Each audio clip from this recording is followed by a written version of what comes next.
Hey, buddy. Wave to him. Yeah. Hey, all right. Hey. Cool, man. Hey, just remember, little dude, new Black Tornado every 2 weeks. Don't forget, tell your friends. That's right. Tell your friends. Whatever, man. Back upstairs. All right. I just wanted to tease you with this, Ivy. Since you just had a birthday recently, this is your big gift. Yeah. But you got to wait till the end of the episode to open. Oh, man, you gotta message me and let me know what it is. You show me a black box. I'm get to know nothing. All right. I gotta wait. I'm excited. What's in the box? I'm excited too. I want to know what's in it. Yeah. The Midwest, home sweet home in good old Indiana. A place of small towns, cozy families gathered together, and fields of corn and rustic woods.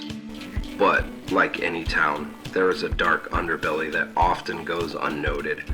We are part of that darkness. We lurk in the shadows to bring you the best in horror, metal, and stories of the grotesque. This is Blood in the Cornfields. All right. Welcome in, Cellar Dwellers. What's up, everybody? Hello. I am Mark. I'm Ivy. And we are Blood in the Cornfields. Today we have a very special guest with us, someone that we know from our past. We know and love dearly. Yes, absolutely. So today we have Adam from Black Tornado Podcast. Hey, what's up, guys? How you doing? Yeah. So excited. It's been a minute since we've, kind of done this. I was just saying, you guys are like the cousins. You only see at Christmas. Like, I don't see you guys. You know, we chit-chat back and forth. Yeah, exactly. No, we chat back and forth, but doing something like this, like you guys were on Black Tornado Podcast, that was back in May. Yeah, oh, wow. Sounds about right.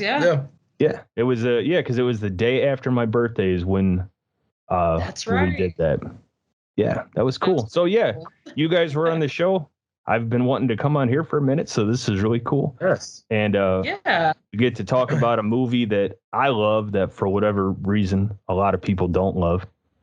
And yes. we even said in that episode, which you all should listen to, actually. Yeah. It's fucking go great. back. Yes. It's fun. It's a lot of fun. It was a good collab, honestly. We had a great time. Yeah. We touched base on this movie. Yeah, you talked about how it was one of your favorites. Yeah. So first off, let's kind of go into that. Like, how did you discover this film? Yeah.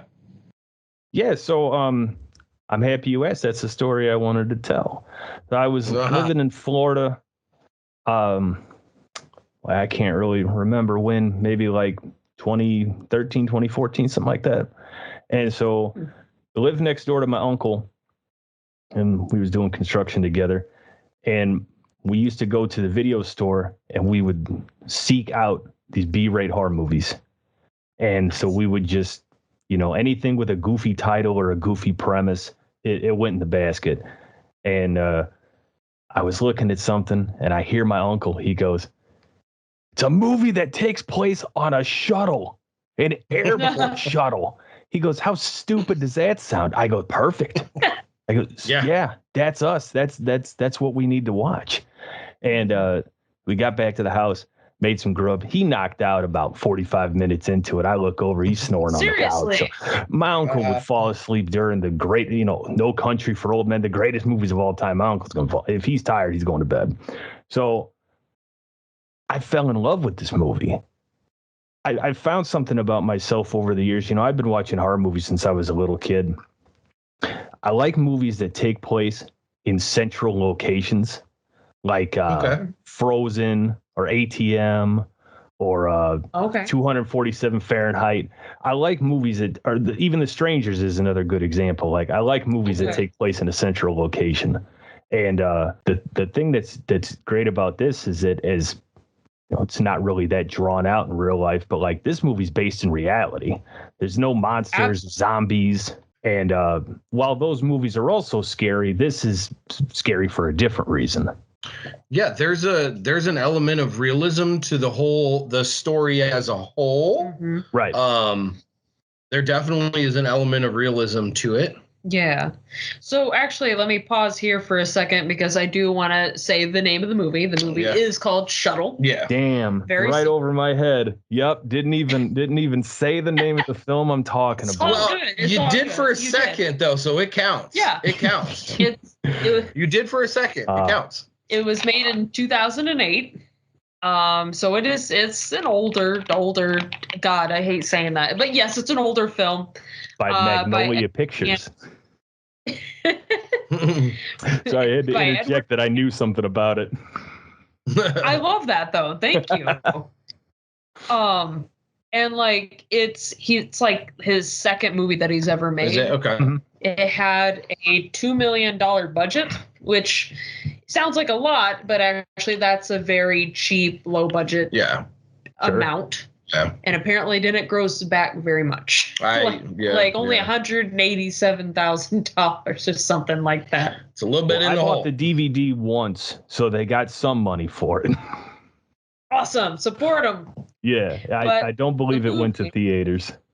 No, I don't think so either. I think it only because Luke did some a little bit of research on it before we watched it, and he said the research that he saw is it only had a weekend showing, and it was immediately pulled from theaters. Yeah, that's it. I'm oh, that's so sad. Damn. Yeah. But the movie just kind of to give a little bit of information about what the plot is. It's about these two young ladies who just got back from a girls' night vacation. They need to ride back into town, so they board an airport shuttle bus with a couple other people and become hostages. Yep. That's about it. Yep. There will be spoilers for this movie. Yes. We're going to go right into it. Yeah, I mean, there's no other way to fucking do it. Yeah, and like you said, Adam, no one's probably seen this damn thing. Man, what a shame. And I know some people aren't going to like it, and that's fine. I've been let down by friends that I respect their horror movie opinions. I told them to watch it, and they told me they hated it, and it just bummed me out. Yeah. I feel like I have a weird connection with this movie. Yeah. I was going to say, for me, it's funny because we recently discussed, we each are going to pull out, our 5 most weird-ass, obscure movies. I actually did a little vote on my Instagram and got a couple people to vote. Yeah. But, yeah, I selected my 5. I think I just posted on there. So we're going to be doing that. I'm going to watch some pretty weird-ass movies, and then we're going to kind of, talk about them on an episode. So, it's I mean, this is the shit I love. I love the there's parts of this movie that I thought were really good. Mm-hmm. I try not to be a dick because I know I come off as a dick of the way I describe things sometimes. No. But what I thought about this movie is I didn't hate it, but what I thought about it, that I felt like it is I felt like this should have been a rough draft movie that should have been sent to a director and actors and actresses and writers that could have done it better, and then they should have done that. Fair enough. Okay. I think one of the reasons why the movie has its charm is because of all of that. There's nobody really that know in the film. The director had only done one film previously. Yeah. Not that that's no experience. It's a decent more than I have. It's more I have. Yeah, me too. Exactly. But I think that's part of the reason why it gives its charm. I don't think that there's any bad actors or actresses, in the movie. But yeah, there's certain parts of it that just don't make any sense. And if you don't mind me just kind of springboarding right 100%. In. Oh, because I could get into them too. Let's actually do it this way, like we did with the substance, where we kind of went over major plot points and then discuss them. Okay, cool. So basically, when we first start off, these girls, like we mentioned the plot, they just get back from a vacation. Coming off the airplane and getting in the airport. What was it? They had was it a bridal shower or something like that? They went to Mexico together to celebrate. Yeah. What was it? Oh, the engagement. Yes. Wasn't it the engagement that never the happened? engagement that didn't end up happening? Yeah. But Jewel didn't know that when they went on the trip. Yeah. And so they had gotten back to the terminal, and then well, Ivy, you're probably better at explaining these things than I am. No, it's all good. I'm listening because Okay, I'm fair trying to enough. remember the other girl's name is Mel, wasn't it? The Yes, brown hair there was chick. Mel, Yeah. and then Jules was the other one. Wasn't that her name? Was it Jules? The Or cute was it? one. Yeah, Yes. I think it was. Yeah. It was Jules. I felt bad because I've seen this movie multiple times, and I still skimping her name. But at any rate, the two females had returned from their trip, found themselves at the terminal. Well, they came across two guys that also came back from Mexico. Yeah. And sparked Steph up and a Matt. yes, and sparked up a conversation there. So they get out. They see one shuttle that's just about to leave. The guys they're trying to figure out plans, but things are getting colluded because the what was the character's name? Was it Matt? Who was the blonde haired fella? Was The blonde was haired Matt guy. the bigger guy? Seth was the Seth Matt was like the the- real generic handsome one, and Matt was like Yes. the real The bigger one, yeah. real big he's guy. a football player, right? Yeah. So he's trying to talk to Matt and tell him, oh, your brother will pick us up later. So they all end up on the same shuttle together. Yeah, and like the driver basically comes out and is like, "Hey, I can give you a ride for $15." Yeah, I'll do it less. And for $15, listen, people at home, $15 difference is the difference between getting tortured. Just spend the few extra dollars. Kidding. I mean, it's $15. Just spend your good money, get home safely. Yeah. Exactly. These two want to be cheap at the last minute, and look where it led them. Yeah. Well, and that was the whole thing. It was starting to rain. It was nasty, and like Mel's just like, "Hey, fuck, he's gonna do it for cheaper. Let's just do this guy." Yeah. And they just regret it. And like even at the end of the movie, she's like, it's your fault we're here in the first place because you wanted a cheap fucking ride." Yeah. Yeah. I mean, it just goes to show you, being cheap sometimes, sometimes a good thing, also sometimes a terrible thing. And they end up in this terrible predicament where it really does have a fun twist to it. So yeah, go watch it. Pause this, watch it real quick. It's like an hour and a half long, and then come back because the twist is so. I mean, I remember I was sitting in a dark living room in Florida in the pouring rain watching this movie, and when that twist hit, oh yeah, when that twist hit, I jumped up out of my seat and yelled because you really don't. I mean, at least I didn't see it coming. Yeah, and honestly, that's the thing. So like once they get on this shuttle, they're in for a rude awakening because the driver fucking snaps on all of them. There's also a dude that's already on the shuttle who's like this kind of nervous, kind of mousy guy. I don't know how to describe him. He just fucking annoyed me the whole time. It's kind of like a Ned Flanders kind of character. Yeah. I gotta wipe kids at home. I can't do this. So for me, the movie really took off when they're changing the tire. Yeah. And when, what takes place. I mean, I guess we should say now because I don't think we officially did, or did we say spoilers? Yeah, we said spoilers. Okay, cool. So we can That's rip why the I Band-Aid said off. go pause this, watch the movie, and come back. But yeah, this is last chance. If you don't want to hear spoilers, fucking pause it, go watch it, and then come back. It's on Tubies. Spoiler alert, Matt gets his fingers chopped off by a damn bus. Yeah, and it just happened so quickly. And for me, that was the turn. That was the turn in the movie where I was like, oh, shit. That happened so fucking quick. I was like, what the fuck? I had to read, and I hate finger trauma. So I had no idea what the fuck happened. Yeah. And then I was like, oh, that's what happened. Well, shit. I just turned my back for a quick second. That's definitely the moment in the film where it grabs you by the shoulders and gives you a firm shake. Like, you're in for something now. Because prior the driver was, he was short-tempered and kind of a weirdo, but you didn't really assume anything. Mystery. Yeah. And then when that happened, at least my thought even at the time was like, I feel like that was intentional. Yeah. I don't feel like that happened by accident. Yeah. And then from there, like, you're going to have to help me with this part because. Sure. So I'm going to be real honest. I was doing some like paperwork too at the same time while I was watching it. Like I was paying attention. Not your full attention. Yeah.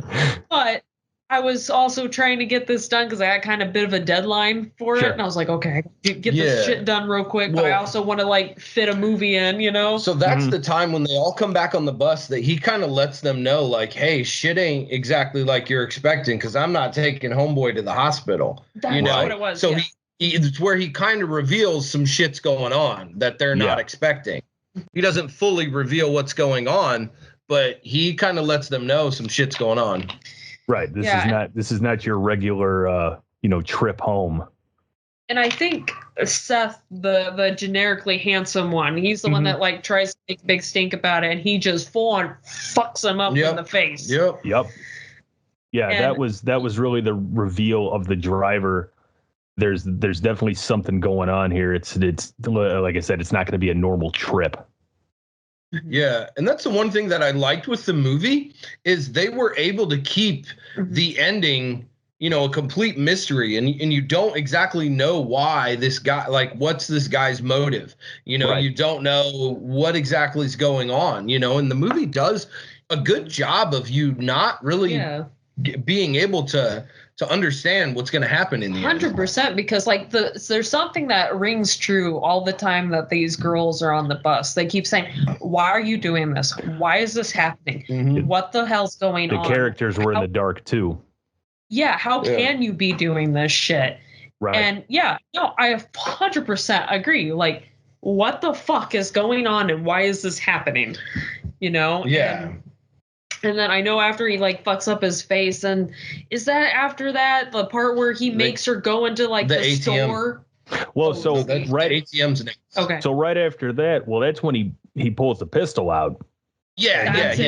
He opens up the thing, pulls the gun out, and then everybody quickly realizes this is not normal at all. This guy's going to rob us. Why is he going to kill us? I mean, the characters were as much in the dark as we were at the time. And then the plan was, still at that point, they thought it was a basic robbery because right after that, they go to the ATM. Everybody has to write down their PIN numbers and give their cards. And I still keep wanting to say it was Jules, right? That was the character's name? The blonde? Yeah. The blonde, Jules. Correct. So Jules, goes into the ATM booth and does a really smart thing because you would think that they're monitored in some ways. So she starts a fire to draw attention.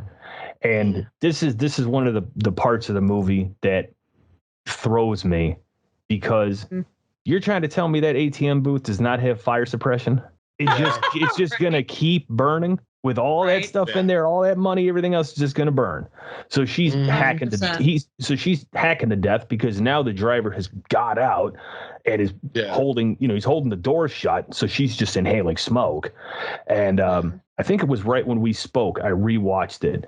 And I think that's when it hit me. This ATM booth has no fire suppression whatsoever. At any other time, that fire would have been put out in seconds and she would have been fine. Yeah. But it's smart if you're in that situation. The first thing you might think of is, if the fire alarm goes off, it sends police and fire out to my location. It's a smart move. And that's the thing. All these, at least a majority of the people besides, what the fuck was his name? The football player, guy. Matt? Oh, Matt, yeah. Besides Matt, are all trying to do something productive. Yeah, not just sit there and wait for something. To problem solve. Yeah, because everybody's really fucking resourceful here. They even set up, and I know we'll get into it soon, but they even set up how Mel had parents that were deaf. Yes. And she knew sign language, and that comes into play much later. And it's really incredible that they were able to do what they did. Yeah, we kind of glossed over that, but it was set up at the terminal that she knows sign language. She was signing with a child, and it kind of set that premise up. And then later on the bus ride, when she's talking to Matt, she explains that that's what she does as a profession. And it kind of we shot over that a little bit, but it sets that up pretty early in the film, and then obviously comes into play later on, and becomes pretty useful when she was in that grocery store. That's the part that gets me the most is like the whole grocery store. What does he tell her? Like, get everything on this list, no more, no less. Yeah, get exactly what is on this list. And he says, and if you're not back, whatever time limit, 5 minutes, 10 minutes, whatever. He goes, I think it's 10 minutes. Like 10 minutes. 10, he goes, I'll kill everyone on this bus and leave, and you never see him again. And again, back to her being incredibly resourceful with using the sign language to signal a camera, to writing a note and sticking it inside the money that the driver had given her to purchase these items. It really makes you think, like, God forbid you were ever in some kind of a situation like that. What would you do to try to even the odds, turn the odds in your favor a little bit? And I think as far as, the old trope where most characters are dumb and they get murdered off, these characters, for the most part, were pretty damn smart. Yeah, exactly. 100%. Because even like, because that was the thing, like, she was making good time, even though she was, signing and all that, trying to get some help. Because she was in a hurry. Yeah. She was rushing through the store. And also, okay, I understand that you're a sleepy small town worker for this like little quickie mart, but you're not going to see the blood and the weird. And she didn't call the police right away when the letter said call the police. Yeah, and the other thing is too, like, if I saw a chick run in there with like blood on her shirt and like she's obviously in a hurry, my first immediate reaction is, oh, this is like an abuse situation. I'm gonna get someone on the phone ASAP. Well, and that's what I wanted to say is, regardless of the note, regardless of the security camera, it's the night. No one else is in the store. When you hear somebody burst through the door and start running up and down the aisles, your instinct is going to be to look and see, and then assess the situation a little quicker than waiting for her bloody hand to hand you a note. You'd think you would assess 100%. The situation a little faster, but hey, we have to suspend, belief. That's right. Logic is out the window. And then like, we got to let plot be plot. Apparently, like the plot's got a plot. But like. Then there was like this whole thing with, I think it was the handsome bloke, Seth. Yeah, Seth, Seth and the nerdy dude. Reserved guy, the guy that's got no balls. Yeah. Where he makes them, like, he pulls the bus around or something like that. And he makes them kind of kinkily put chains around their neck. I noticed that. I was like, okay, well, make them. That was just Edward Anderson. That was just Edward Anderson getting what he wanted. That was a shot specifically for him. Yeah, right. I don't know that for a fact. Please don't sue me, Edward Anderson. But like, and like he like hooks him up to the bus or something like that, and then like Seth is like, okay, we're gonna make a run for it. Because he's having to go through the luggage and pull out valuables. Yeah. Any valuable stuff, which again, foreshadowing. It sets up the later scene so well, because you think back on this moment where the characters 100%. Are pulling out. I mean, he said valuables and anything identifying. So medication, licenses, photos, anything like that. And it does such a good job of setting up those later scenes. But he has him chained up to the bus. And the threat is obviously, if you do anything, I'm either going to drive you over or I'm going to back up and drag you. And it's either or. It's a pretty scary premise to mentally put yourself in, is this deranged man has now hooked you up to a bus, by a chain around your neck. But the funny thing about that is, like, you could get out of that cuff real fucking easy, because that was the whole thing. You could get out of that just fine because he had him put it on the other guy. Right. Yeah. And I'm like, okay, so obviously he can get out of this pretty easy, but he's gonna have to run like hell in order to do it. Right, and that's their plan. Except our nerdy fella doesn't move a muscle. Doesn't got the stones. Doesn't got the stones. At least so we think. Yeah. But like, okay, I can see where their $2 million budget went is all in the car crash scenes. Yeah. And all the like, stunts involving people getting fucking run the hell over. Yeah, I mean, again, for a budget that small, it was shot well. It looked well. No, I think most of the budget was renting out that grocery store for the 4 minutes they were in there. They had to go find or some even grocery the bus, store. or like the plane terminal too, man. When they pan back from the bus view, I'm like, that's even small for a Dollar General. Yeah, I thought that too. Yeah. That's where all the budget went. It went in the first 5 minutes of the movie. We're at the airport terminal. Yeah, because they had to like rent out the airport or something. Right. Edward Anderson actually had a completely different idea for a film and then realized he blew the budget and he goes, put them all on a shuttle. We're still doing this movie. Yeah, right. Yeah. They ran over the dude, like the guy that you would think would be the hero. Yeah, because he escapes and then so he's running and then they basically chase him down and then he kind of falls and then he plows him right over. And then didn't he go back over him? Didn't he back up over him? He backed it up, ran back over him, and then at that point, as the audience, you're sitting there and going, the person who's potentially our hero, the one who might save the day, well, he just got ran the fuck over. So we don't really have, that character's gone. Yeah. And it just keeps setting up more of this this looming dread, because every time something could get worse, it just gets worse for our characters, and worse for everybody in the movie. Yeah. Even the the villain, it even gets bad for him. Yeah. Well, yeah, now he has one less person, to work for him, to do any kind of like that. Like he was going through the luggage. I mean, who knows what else he would have had him do. Mel sees all of this, complete shock and awe as this person is run down. She's pulled back onto the bus. He kind of doesn't really overlook, but he starts freaking out at her because she had bought a bag of ice. And so he's screaming at her about, I told you only buy the things in the list. And she starts screaming. It's for him, alluding to Matt, who still at this point is missing fingers and bleeding all over the place. So she was able to offer him some kind of assistance. Yeah, that's where things in the movie take a really interesting turn, is once she gets back on the shuttle. And we're only 20 fucking minutes in at this point, 20, 25 minutes in. Yeah. Yeah, there's still a lot more. And this is the point where I'm like, oh my fucking God, where the hell else are they going to go with this? We're 20 minutes in. This feels like this should be a short and be over like that. No, it keeps fucking going, because then she has the upper hand. I don't remember exactly how she got the pistol, but she got it. Well, she started with, she had the knife, the steak knife that she had put in the ice bag. And that's how she was able to sneak it past the bus driver.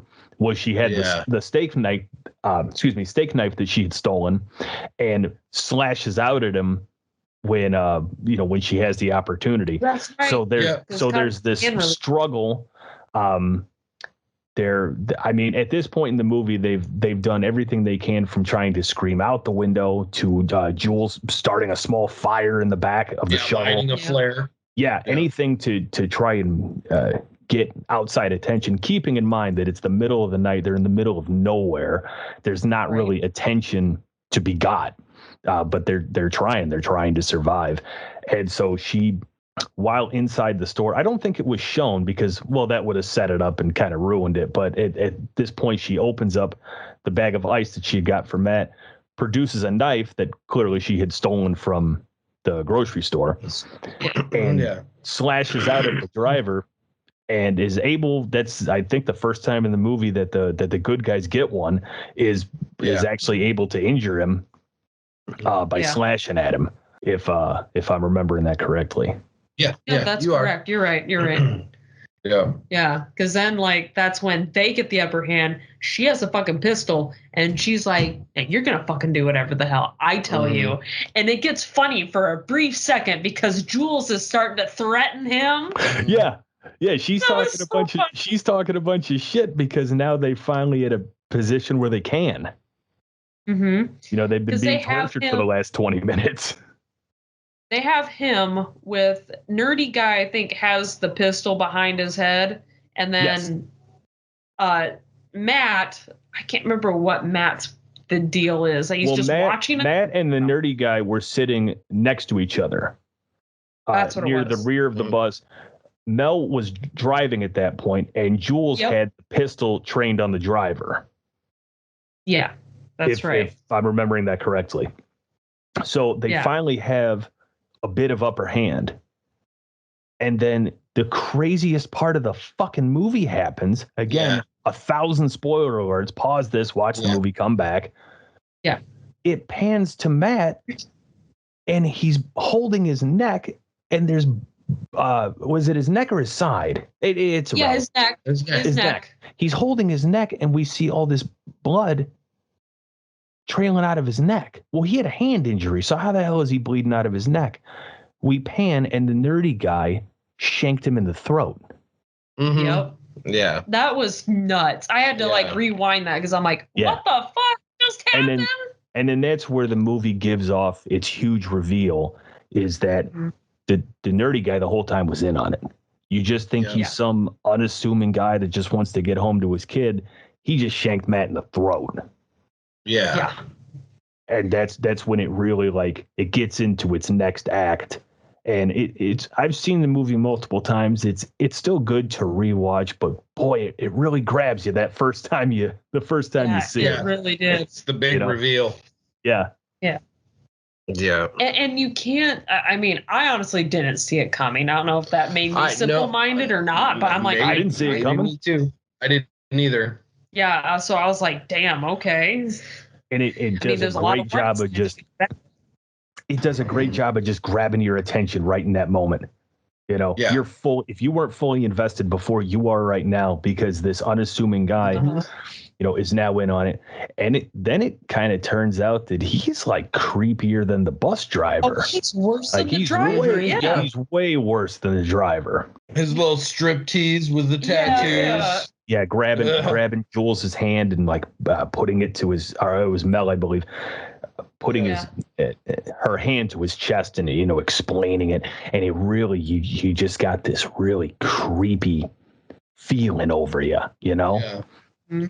And it was in that moment, you knew you were really in for something. And still at this point, you're about halfway through the movie.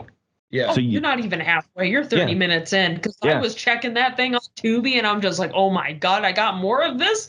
Yeah. Where else are they gonna go? Right. They hit you with this huge reveal and you go, oh, it's not even near the, you know, a lot of times that stuff comes kind of near the end. Yeah. You know, Sleepaway Camp, it was like the last scene. You know, with this, it's like 30 minutes into the movie. All I remember after that is like, because it felt like more of a blur when more shit started happening, because it all kind of started to run together for me anyway. Yeah. The last thing I remember is like they're still trying to get out. They literally have all the dudes dead.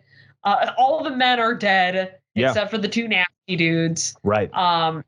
And they're just trying to figure out, okay, what the hell do we do now? Like, what are we going to do? Is this after the car crash? No. This is before. No. Yeah. Okay. Before. All right. Because they ended up getting one more brief moment of they might get out.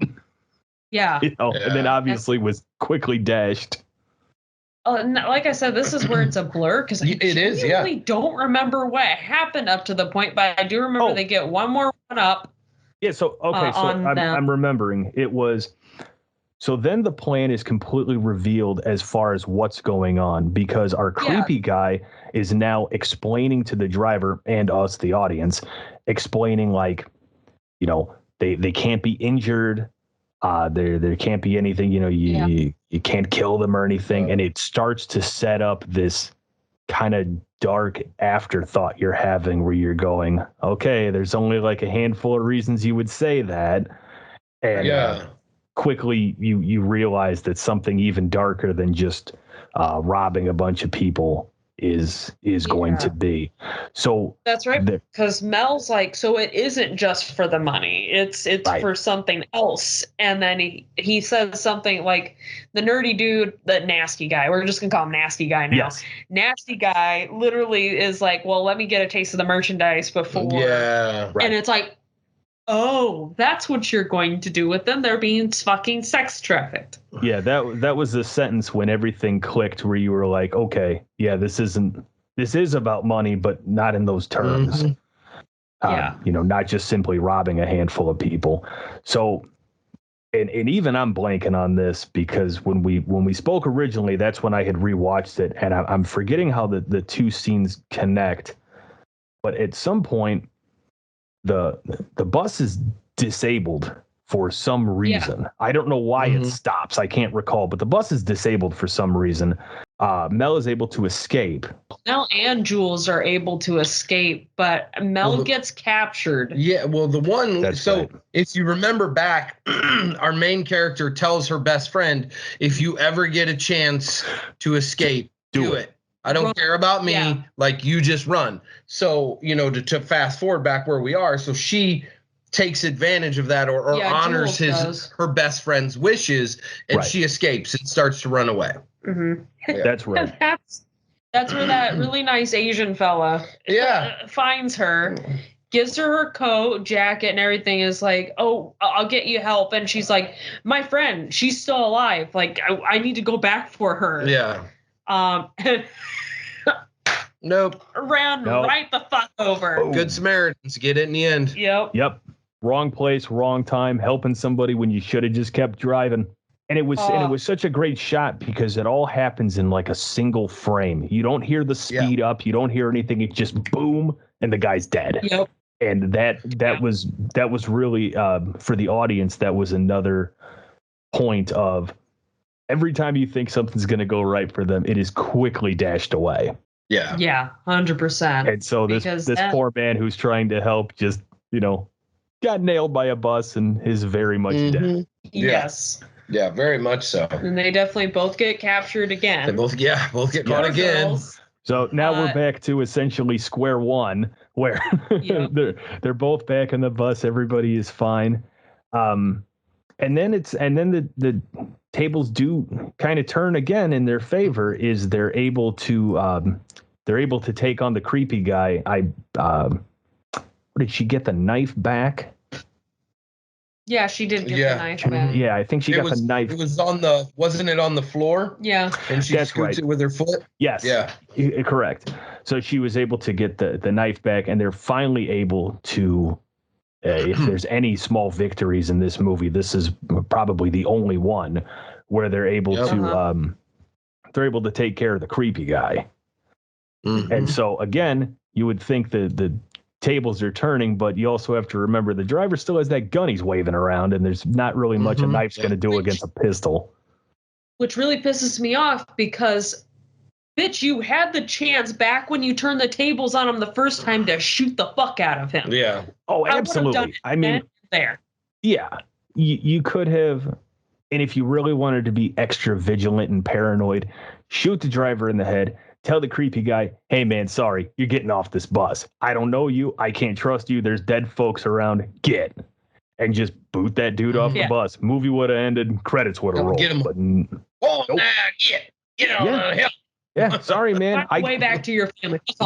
Walk back to the grocery store and, call your family to come get you.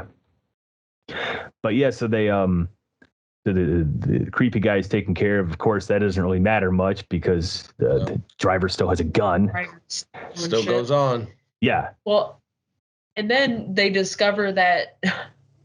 Oh wait, no. Well, yeah, they take him to the, what do you call it? That weird warehouse. The warehouse. Yeah. And are making them take pictures, basically stripped down to their underwear.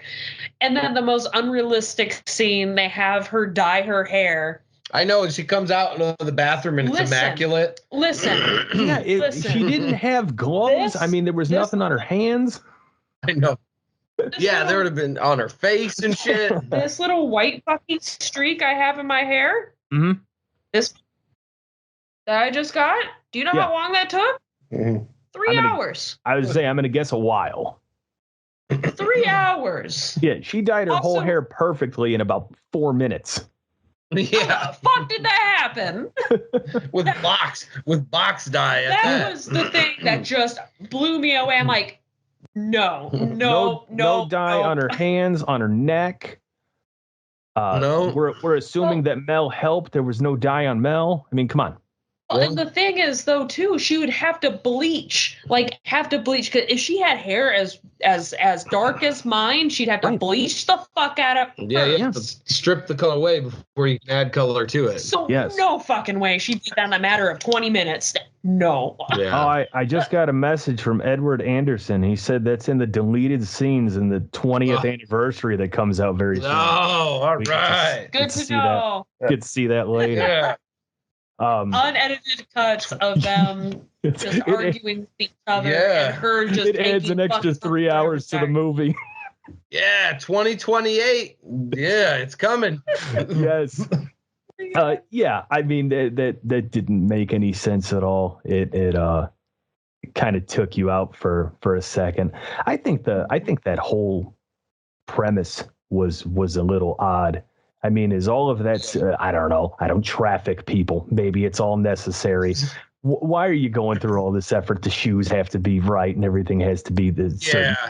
Does it matter? Well, so to me, so anyone that didn't get, the almost straightforward plot of what's going to happen to them, all is now officially revealed once the warehouse scene really gets to unfold. And we're talking about, because they have to get their pictures taken and they strip down. Mm-hmm. It's blatantly obvious by the time you arrive at the warehouse of what exactly is going on, and to me, that's just kind of when, we're getting that acceptance, final push fight feeling in the movie, like how is she gonna get out of, how are they both gonna potentially get out of this one, and they know it's their last stand. They both know. Last one scene really quickly that I don't want to gloss over is when they are, I can't remember if it's in the bathroom, but there's a scene where they're together or potentially changing, and there's a drawer that Mel opens, and inside the drawer is probably 100 driver's licenses of all these different girls.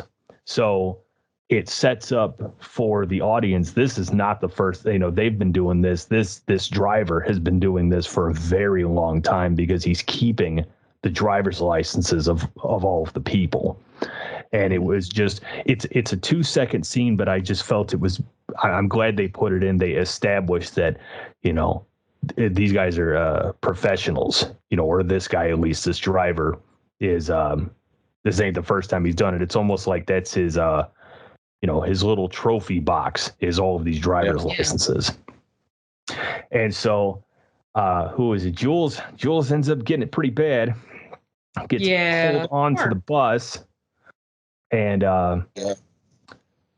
because she had a yeast infection. Correct. Yes, because he asked her. The driver found her medication, asked what it was for, and then basically, said to himself, "Okay, she's not usable." So she's not valuable. We go back to the bus, and we see that now that the broken window has been replaced with a garbage bag. The seal, more or less, has been recreated onto the shuttle, and he's got the exhaust pumping through a hose. Yep.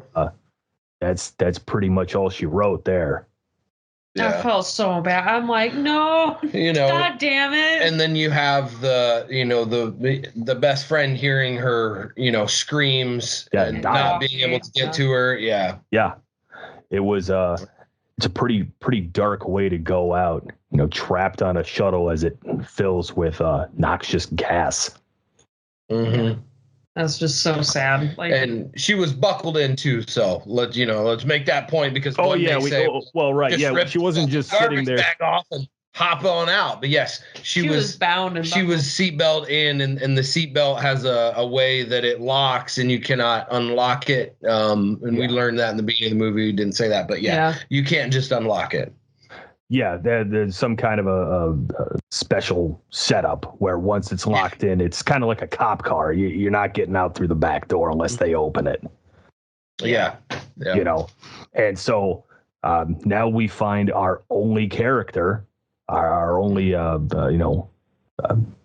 what's the word I'm looking for? Our only victim, our final girl, is out, and you quickly find out why he had her go to the grocery store, why he had her get this very specific list and said, only get the things in this list, do not deviate from this list. And it's because he's putting her ass in a crate. And we see the reveal of the items. It's a litter box. It's bread. There's a few magazines, which I found kind of nice. You didn't have to right. Give her, Like, that's kind of good. the magazines. There's you also just water too. Well, I mean, the water and the food makes sense. You can't have her die before, she gets there. But the magazines, I thought, was a nice touch. She could have just been bored in that crate, but you gave her a couple of magazines. You gave her something to read. It's just nice. If you're going to be sold off, I mean, at least give me something to read. And, it's a long trip. A couple magazines, nice. And so we see these items. Then obviously a flashlight. So once he has her in the crate, from inside the crate, we just hear that nail gun pop, pop, pop, popping nails in. And I want to say it goes black and then it cuts to the forklift driver. Yep. They must have known something. There was a wad of cash. They have a wad of cash. They knew. Yeah. They knew. So, and she was like trying to signal with the light too, which was really smart of her. That's right, because he had the headphones on, so he couldn't hear the screams. But with the light, I mean, in that situation, as terrible as it would be to think if you're in there, what would you try to do to escape? And that's pretty smart, flashing the light, trying to draw attention in some way. But unfortunately, that guy didn't care. He was paid off to not care.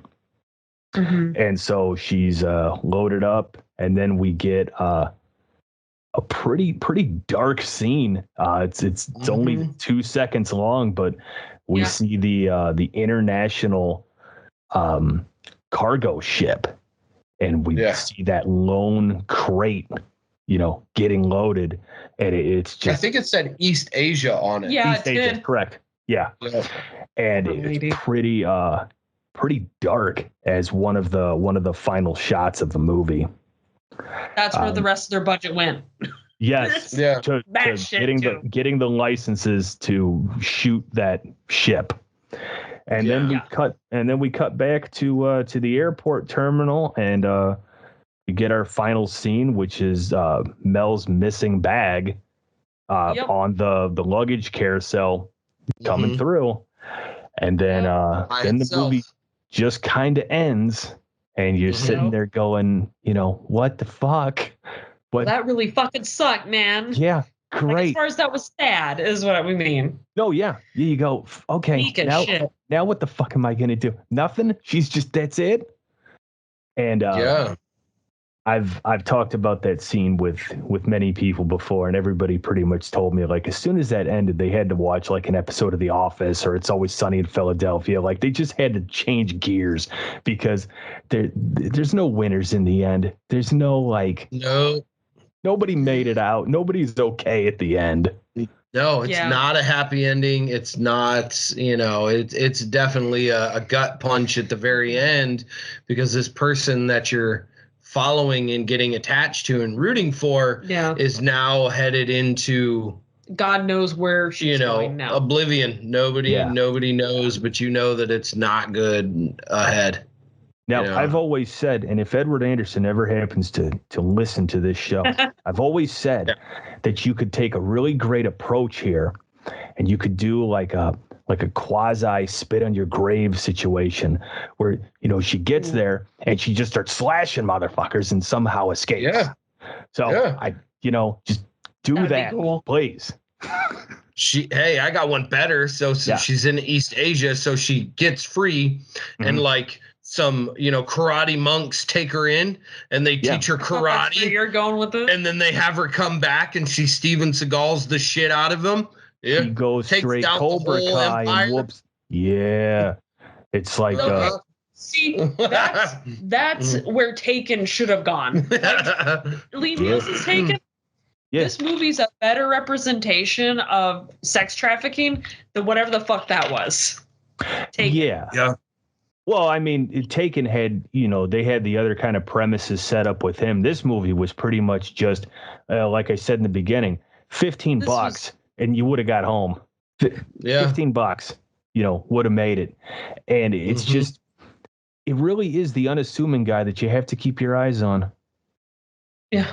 That's the guy you really need to stare at the whole time.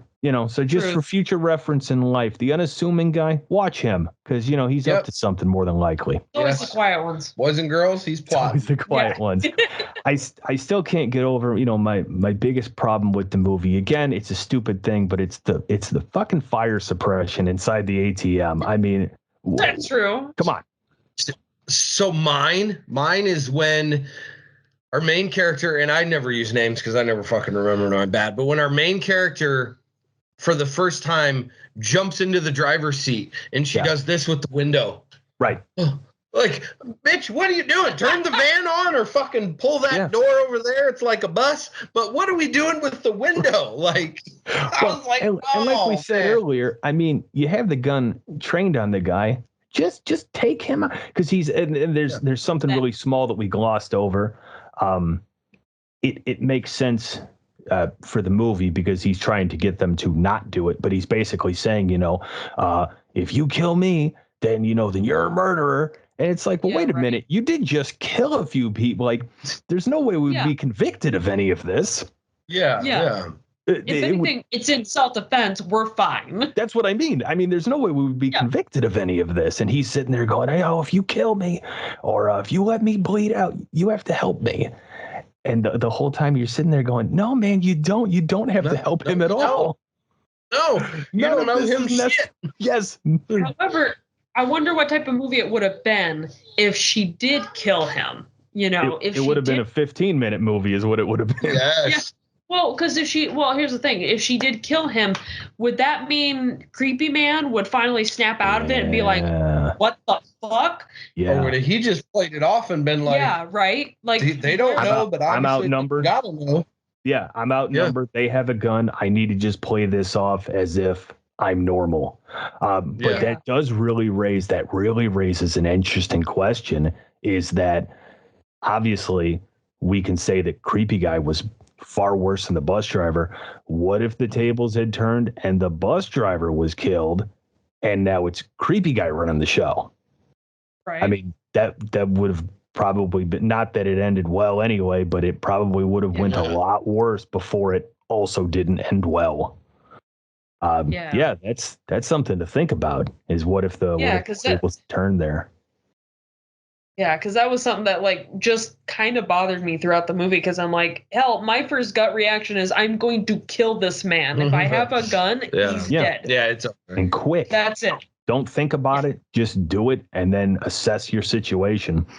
I would say the best upper hand that the driver had is when he incapacitated Matt, because you really don't see that coming. And it's a really smart way to do it. I did, however, because I've seen the movie multiple times, paused the movie and looked at the clearance distance between the tire and not the rim, but the bottom of the shuttle. The wheel well. Yeah. The wheel well. I analyzed it too. There's a pretty big clearance there. I don't know that would happen. Yeah, I don't think it would have taken your fingers off. Yeah, no, because the other tires are on, and if you think logically, if the other tires are on, that section is not going to drop below the other tire levels. No, it doesn't make any sense. So therefore, it's not able to crush him. Yeah, I thought about that, but I'm like, no movie's perfect. Let's roll with it. Well, again, we're suspending. I thought about that. I thought about that like 20 seconds after it happened, but I was just like, that's okay. Not every movie's 100% accurate. Yes. Yeah. Just like how that grocery store, I'm sure, would have had someone else in it. I don't care what time of day it is. My analytical brain does this, but like when she shot off the flare and he opens up the door and he's talking to him, I'm like, y'all just run out. Yeah, he's not going to catch you all. Just run out and bum rush him. Because he's putting. he's putting out the groceries. It's just like, Right. yeah, all you get out and run. Yep. Well, even our pretty boy character, I mean, he had that mindset when he told the other guy to run and basically said one of us is going to be able to get away. He can't chase us both. Well, you had those odds initially when there was all of you. Yeah. You know, again, it still would have been 1-on-1 because creepy guy probably would have jumped up and chased one of the other ones, but you still have 50-50 odds because that means two of you are getting off scot-free. True. Yep. And if it would have been the girls, well, they didn't want the boys. They wanted the girls. They wanted the girls, exactly. I mean, they probably would have just shot the two of them and then pursued the women. But hey, again, it's a fun movie. Is it perfect? Yeah. No. But I love B-rate movies. I do want to touch on this at some point, but Mark, like you were saying about your film selection, did Uncle Sam make the cut? Uncle Sam made the cut. Yes. Yes. Okay. Uncle Sam made the cut. I'm gonna say one thing about this. It spoils absolutely nothing.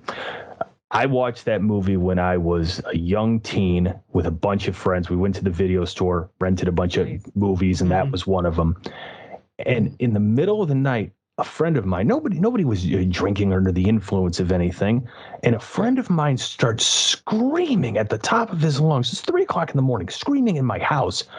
There's a scene where it pans across a lawn, and the lawn is incredibly well maintained and very green. And my friend just screams out. He goes, "No one's fucking lawn looks that good. The White House lawn doesn't look that good." And he's going insane. And then once he got it out of his system, we just continued the movie as if that weird outburst didn't happen. But I just wanted to bring that up because you're going to watch Uncle Sam and you're going to go, look at that fucking lawn. That does look really nice. Yeah. You'll see it. Okay. Yeah. You'll see it. You'll go, son of a bitch. That's a nice looking lawn. Yep. So I just wanted to make sure that I threw that little anecdote in there about the first time I watched it. And now I have it on Blu-ray for some reason. Yeah, so I posted pictures individually on Instagram, but the movies I'm reviewing, so Uncle Sam is one of them. I am doing Hell Roller, which I'm excited to watch again because I've not watched it ever. It's just a handicapped guy in a wheelchair that stabs people with a pocket knife. No kidding. Hold on. Let me write that down. Say that. What's the name of that one? It's called Hell Roller. Yeah. Good luck finding it. Yep. I'm writing that down. And then Blood Salvage, which actually has some famous people in it. I think Evander Holyfield has a cameo in it. The boxer. Yeah. That's pretty cool. Yeah. So Blood Salvage. And then I'm watching the movie The Johnsons because that's my last name. So gotta fucking watch that. And then I'm doing, I put them on my Instagram. Yeah. Boneyard. Where it's got the one that has the ugly looking poodle on the front. Yeah. Yeah. So I'm doing Boneyard and then How cool. I don't even remember my last one. I gotcha. Oh, Head of the Family. Head of the Family. Head of the Family, I think is the other. So that was just my Oh, that's right. That was the Seed People. My brother wanted me to watch Seed People. Never heard of that one. Yeah, I hadn't either, but it looks pretty fantastic. Nice. So very cool. Yeah, and for the episode, we'll have pictures up. Oh yeah, we'll do pictures up. Okay. I'm curious to see what your five's gonna be. Yeah, so I got a couple that I've been looking at, but I need to go through them with Luke because a lot of them are Luke's collection. To be honest with you, but it's still you're married, so it's yours. Yeah, that's your collection too.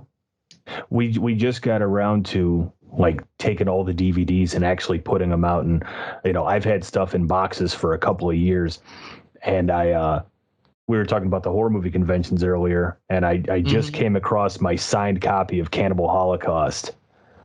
I met the director of that a number of years ago, and really nice guy. He was cool to talk to, but yeah, so I know what you mean about you forget what stuff you've got, and I've rebought, especially with the hard DVDs, certain stuff I've rebought, if not once, multiple times, because I'll see it for $2 and go, oh, it's a steal. And then I go home and go, oh, yeah, I definitely own this. Yeah. Yeah, that's why I have that movie app. It organizes things. It's so nice. It's so helpful. Convenient. Yeah. I have for my records an app called Discogs, and I'm able to log not just the record, but the pressing of it. So if I I'm out somewhere and I see an early pressing, I can go back on the app and go, well, which version do I own? And it really helps on not. I mean, I'm at least at 1,000 at this point, so it's pretty easy to accidentally buy something that you already own. And so apps like that are a blessing. Yeah. So I know we got a little bit of a rant, but I guess in summary, let's each kind of go around and give like our final thoughts on the movie, things we liked, things we didn't, recommendations, that sort of thing. So guest first, Adam, go ahead. Going back to what I said initially, I really like the movie because it in a really drawn out and obviously ways that are silly, shit like this actually happens. And that's just always going to be scarier to me than any monster or, demon or anything. Stuff where these two unassuming kids and then, these other people get dragged on this just hell ride where wrong place, wrong time. Their flight could have come in 2 hours earlier and none of that ever would have happened. That's just what makes that's what I really enjoy in a horror movie is where you're sitting there and the movie ends and you're like, shit, that's all based in reality. And it just, it freaked me out, in a good way. And for whatever reason, I've just kind of always attached myself to this movie. Maybe it was because of the circumstances of originally watching it with my uncle. Maybe it was because like that, I do like those horror movies that are central locations.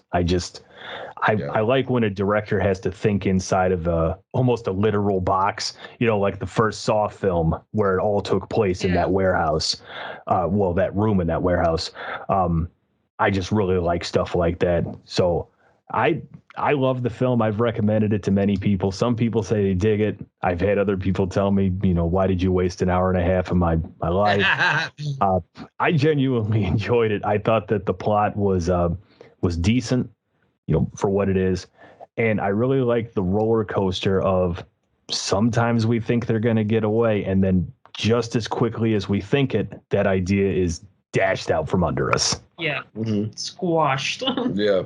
What about you guys? What'd you think of the movie? Well, so for me, overall, it definitely had its B movie appeal.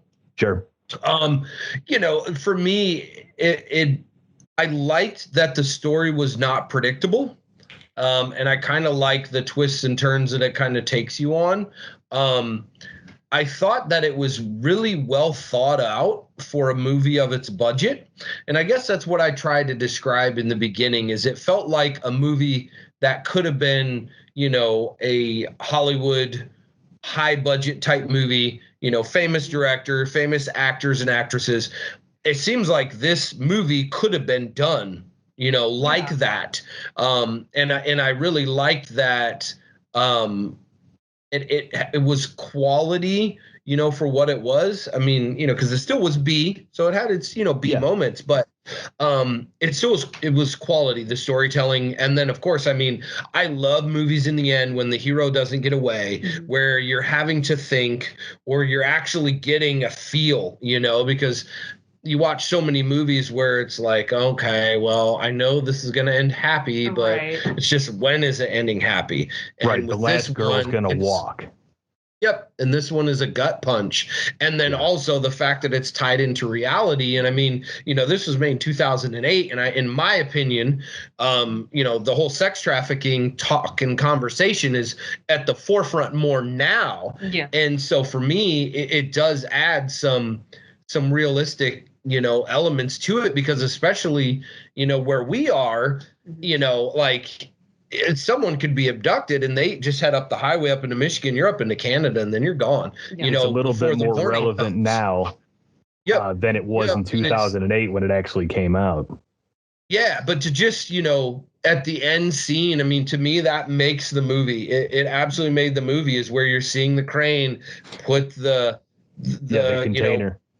The container on there, and you really feel like, wow, she's doomed, you don't know what's going to happen to her, but you think, like, what is the struggle of her being in there with the litter box and the bread, and like, how's that going to go, and how long is it going to be?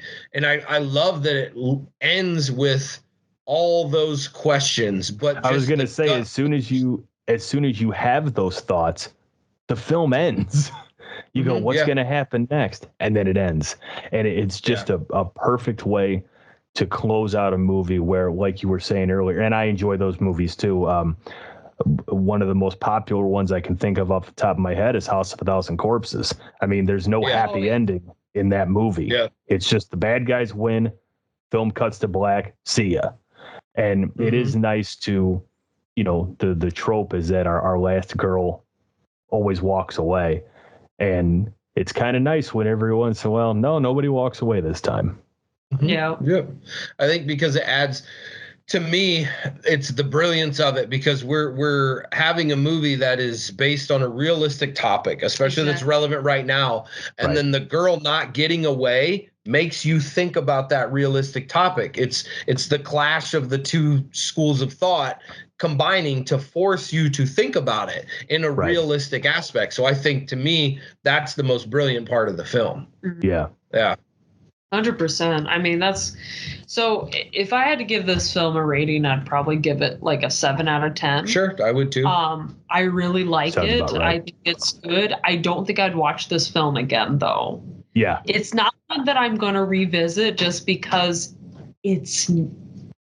I don't mean this in a bad way.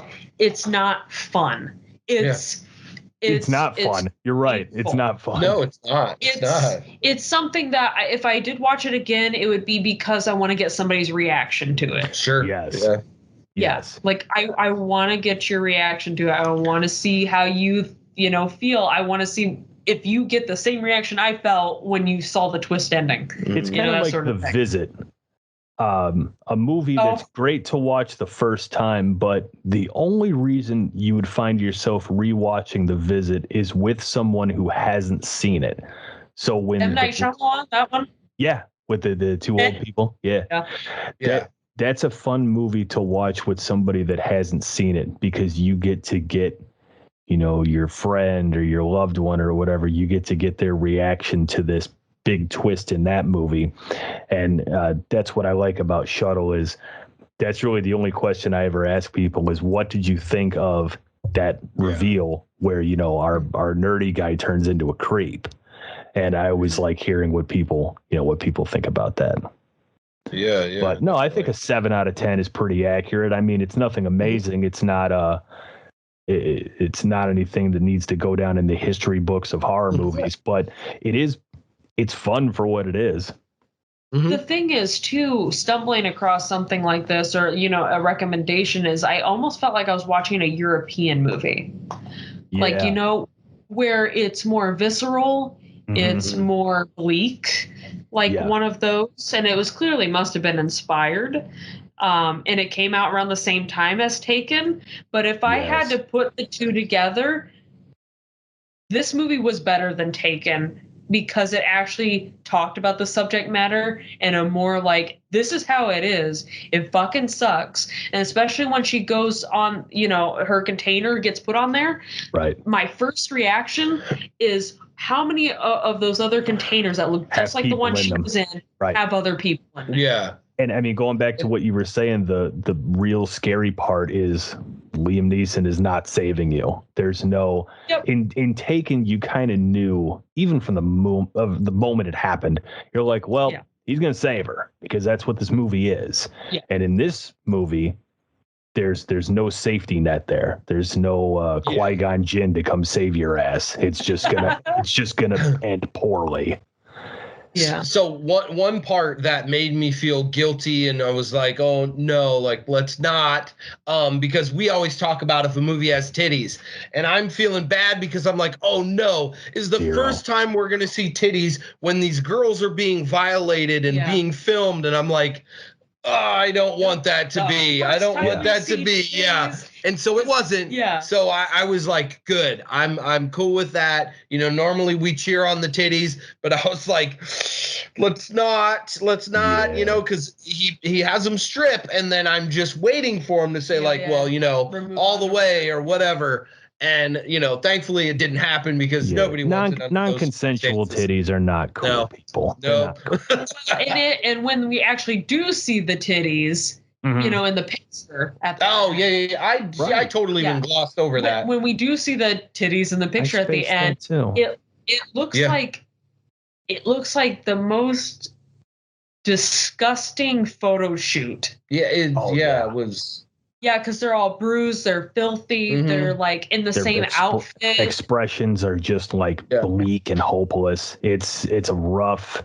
They only show it to you for a second, which I guess is a good thing because it's a really dark second. And I love that photo. Like, they zoom in on the faces of each one of those girls. Yeah. Yeah, we saw tits, but I glossed over that. I didn't realize. It skipped my mind too until she brought it up. Yeah. I think because I was just in like shock. Like, fuck. I'm thinking, oh man, she's got a shit in the litter box, and I'm like, do you kind of like just you know get the litter over it and cover it up and bury it yourself? It's like, well, I had a thought.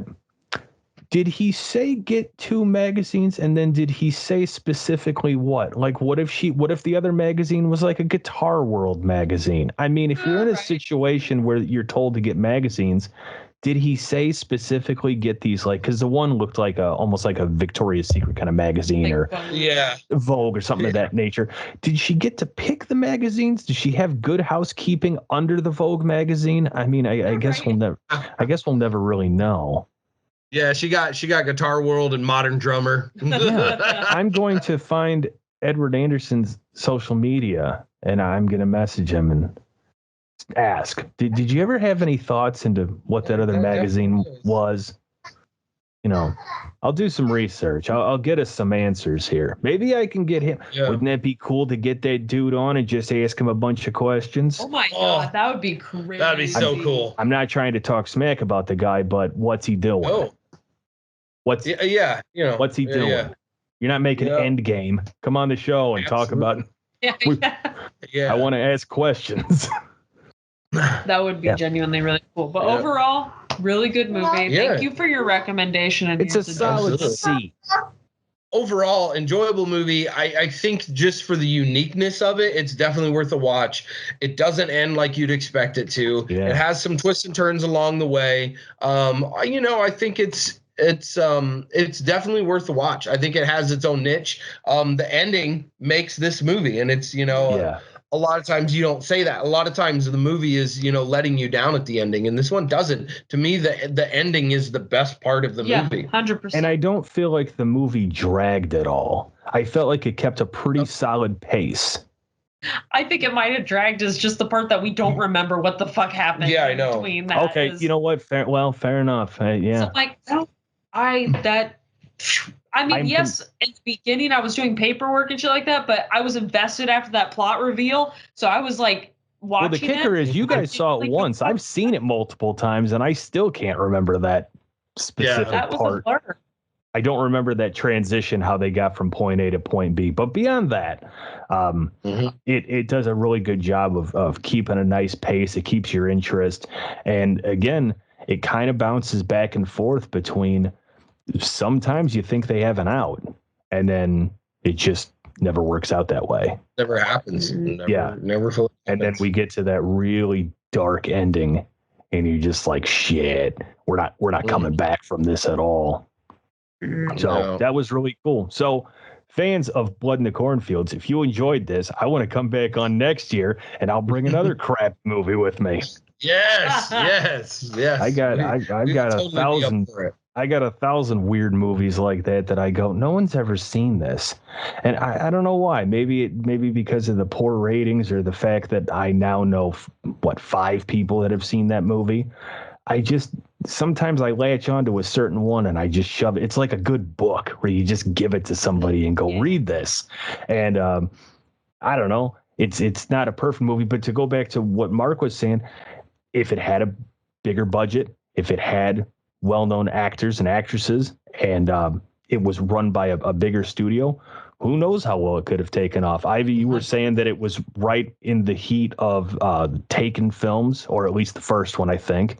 And who knows, it could have turned into, we see these franchises come from one small movie. I mean, look at Saw for all it was worth.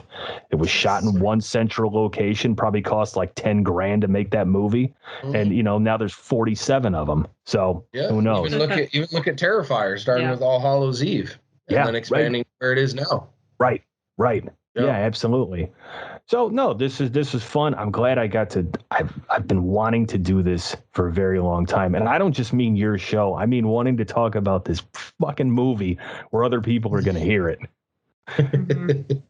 Yeah, I've been wanting to do that since I lived in Florida. So this was fun. Thank you guys for having me on. This was really cool. Yes, absolutely. We can go ahead and just do it here. We got our guest with us. Yeah. Luke teased us with a little package behind us. Yeah. You can hear my son is very excited to hear whatever's in the package excited, as well. yes.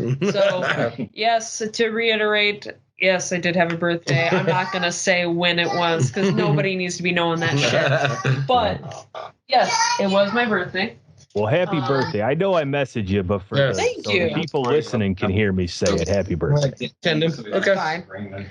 Hey, buddy. He's like, come on, I want to join. Yeah. Very beautifully wrapped black box. Okay, it is. Yeah. I like it. I don't know.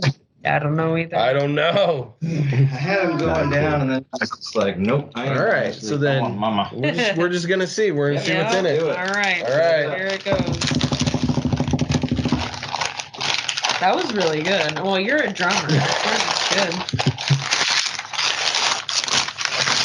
Oh, it's a box. Yeah, What's in the box? What's in the box? All right. Ooh, bubble tape, wrap. bubble wrap. Good. I'm hoping it don't break. Yeah, I'll try to catch anything that may fall. Dude. I think I see something it might be. Oh shit. Well, I'm blind here, so I don't know. All right, nothing's gonna fall out. We're good. Oh shit. Yeah. That's crazy. It's fucking nuts. Very That's cool. awesome. Oh, you got the tapes? Yeah. A couple of them are still sealed. What are the? It looks like those two on the end are still Take a look sealed. here. Yeah, Very cool. that's cool. Oh no, they're all open. Oh, they They are still okay. got But they their still have the packaging. wrapping. Yeah. Very cool. The original The originals. Yeah. Faces of Death. Yeah. Faces of Death 2. Nice. 3. Yep. Oh, watch out. Bubby. We're just talking to him. And we got 4. And the original Worst of Faces of Death. yeah, So it's yeah. like that weird cut of That's all like the the shit. only one I have. It's not that one, but it's like that one. Yeah. I've Awesome. never heard of the last one. That's cool. Damn, And still in the box. That's Very cool. beautiful. And also, Yeah. we got to keep these away from Casper. Yeah. Yeah. I That like is the very original cool. one. Yeah. The original is like my favorite because, Yeah. dude, the fact that they show like an actual autopsy and Yeah. like you can fucking see it, like this is exactly what it's like. That's Yeah, crazy. this is part of my job. This is exactly what it's like. Well, That's the monkey crazy. scene lives rent free in my head. Like I'll always remember the part with the monkey where they're cracking its head open. On him? And thank God that part's fake. Yeah, I found that out later and that's good to know. Yeah. That- When I was a that kid monkey's watching it, I sure thought it was real. It freaked me out. I know, where they just take turns smacking the Yeah. shit out of him. Yeah. I was like, that doesn't sit well with me. Now, if you No. watch Mondo Carne, they actually eat actual dogs in that one. Oh, Really? I'm good. Wow. I'm good. I don't need to see that shit. I mean, Yeah. you don't see like cook them, but Even the it's thought, I'm good. implication. Right, I'm it's all good. implied. Right. Hey, Yeah. bud. What's What's up, dude? Yeah, hi.